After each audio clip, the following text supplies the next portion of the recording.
जय हिंद दोस्तों। तो स्टॉक मार्केट में इस वीडियो में हम बात करेंगे डीमेट अकाउंट कैसे खोलते हैं और सीडीएसएल एनएसडीएल का क्या काम है, ब्रोकर कैसे हम चूज करें। इस सारी जानकारी आपको इस वीडियो में मिलने वाली है दोस्तों, तो लास्ट तक बने रहे। और दोस्तों वीडियो अच्छा लगे तो लाइक कीजिएगा। चलिए आगे बढ़ते हैं।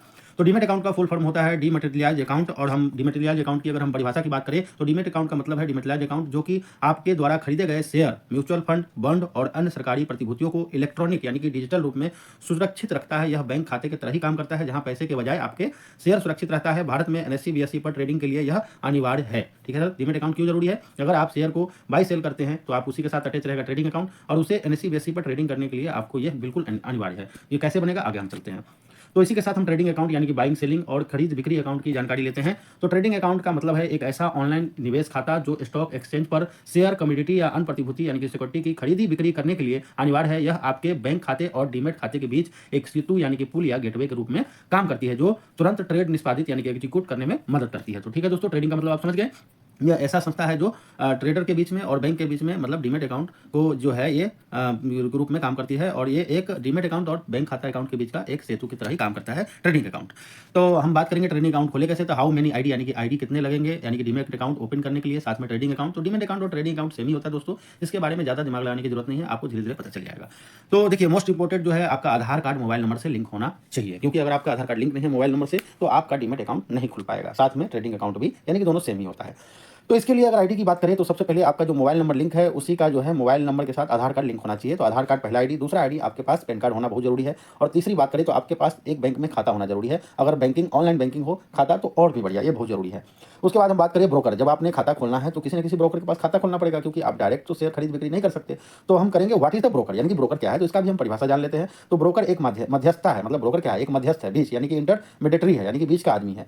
यानी कि इंटरमीडिएटरी व्यक्ति या कंपनी है, व्यक्ति हो या कंपनी हो, जो खरीदार और विक्रेता के बीच में वित्तीय लेन देन जैसे शेयर, रियल एस्टेट या बीमा जैसे कारणों में पूरा करती है। स्टॉक मार्केट में अगर ब्रोकर की बात करें तो स्टॉक मार्केट में ब्रोकर निवेशकों को शेयर खरीदने बेचने के लिए प्लेटफॉर्म यानी कि ऐप के जरिए ही प्लेटफॉर्म तैयार करती है, प्रदान करती है, और इसके बदले में वो कमीशन चार्ज करती है। देखिए, कोई भी काम करेगा तो कमीशन तो देना ही पड़ेगा। तो ब्रोकर जो है आपको कुछ कमीशन लेके आपका जो शेयर में खरीद बिक्री होता है उसको पूरा करवाती है। यही काम है ब्रोकर का।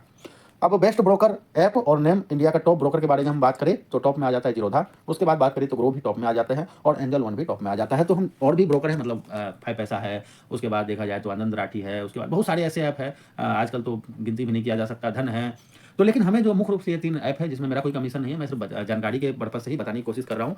तो ज़्यादा ऐप के बारे में बताने का कोई फायदा नहीं है। तो इस सारे ऐप में आप खाता खोल सकते हैं, लेकिन आपके पास आधार कार्ड होना चाहिए, मोबाइल नंबर के लिंक, और उसके बाद पैन कार्ड होना चाहिए। उसके बाद आपके पास एक ऑनलाइन बैंकिंग ऐप हो या किसी बैंक में खाता होना जरूरी है। अब इस सारी चीज़ आप अगर रख लेते हो, फिर आप इस किसी भी ब्रोकर पे के पास जाकर, यानी कि किसी भी ब्रोकर ऐप को आप डाउनलोड कर लीजिए प्ले स्टोर से। उसके बाद जो है आपका प्रोसेस शुरू हो जाएगा। वहाँ मोबाइल नंबर डालना है, जीमेल आईडी डालना है, उसके बाद प्रोसेस शुरू हो जाएगा। जो जो आपसे मांग कर रहा है, पैन कार्ड, आधार कार्ड और खाता नंबर आपको डालना है। उसके बाद जो भी इनकम है सारे डाल के आप मान लीजिए कि आप अकाउंट खोल लिए, या खोलने में कोई तकलीफ आ रही है तो वीडियो देख के आप खोल सकते हैं। तो अकाउंट ओपन हो गया। अब इसके बाद हम बात करेंगे व्हाट इज द सीडीएसएल। देखिए, सीडीएसएल बहुत जानना जरूरी है। तो सीडीएसएल क्या है? तो सीडीएसएल का फुल फॉर्म होता है सेंट्रल डिपॉजिटरी सर्विस लिमिटेड। अगर हम इसकी फुल फॉर्म यानी कि परिभाषा की बात करें तो सीडीएसएल यानी कि central depository service limited Bharat का एक प्रमुख डिपॉजिटरी संस्थान है, जो डीमेट खाते में निवेशकों के शेयरों और प्रतिभूतियों यानी कि शेयर एंड सिक्योरिटी को सुरक्षित रूप से इलेक्ट्रॉनिक रूप से रखता है। इसका अगर स्थापना की बात करें तो लगभग 1999 में स्थापित हुआ था। मुंबई में स्थित एक संस्था है, ये मुंबई में ही स्थित है, और ये संस्था है जो शेयर बाजार और निवेशकों के बीच एक मध्यस्थता की तरह काम करती है, और शेयरों के सुरक्षित, तेज और कुशल व्यापार, होल्डिंग और ट्रांसफर को सुनिश्चित करती है। देखिए, आप जब भी कोई खरीद बिक्री करते हैं तो जैसे आपका पैसे खाता में होता है बैंक में, तो आप जब एटीएम से निकालने जाते हैं तो बैंक तो नहीं जाना पड़ता, एटीएम डाल के निकाल लेते हैं। सेम इसी तरह से जब आप ब्रोकर के पास अकाउंट खोल लेते हैं तो आपका जो डीमेट अकाउंट खुलता है उसी में सीडीएसएल जैसे कंपनियों का आपका एक बीओ आईडी मिलता है। तो आप क्या करते हैं कि शेयर जब खरीदते हैं तो यहीं डीमेट में जाता है, बेचते हैं तो यहीं से दूसरे लोगों के डीमेट में चला जाता है। यही काम इसका है सुरक्षित रूप से।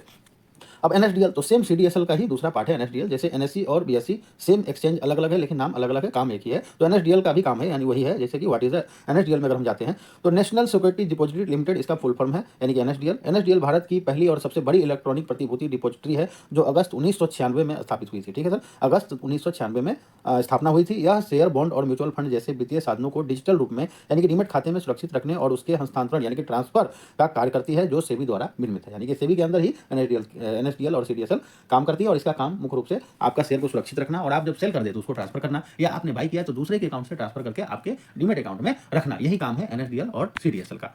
How to work CDSL NSDL अभी मैंने बताया, अभी इसमें हम बता रहे हैं सीडीएसएल और एनएसडीएल का क्या काम करती है। तो इसके परिभाषा रूप में अगर हम जानने की कोशिश करें तो सीडीएसएल का फुल फॉर्म होता है सेंट्रल डिपॉजिटरी सर्विस लिमिटेड और एनएसडीएल का फुल फॉर्म होता है नेशनल सिक्योरिटी डिपॉजिटरी लिमिटेड।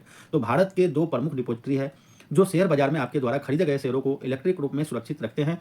सरल शब्दों में जैसे बैंक में आपके पैसे सुरक्षित रहता है, जैसे मैंने बताया, वैसे ही डीमेट खाते में आपका शेयर यानी कि सीडीएसएल एनएसडीएल के पास सुरक्षित रहता है। यही काम है सीडीएसएल और एनएसडीएल का और डिपॉजिटरी का।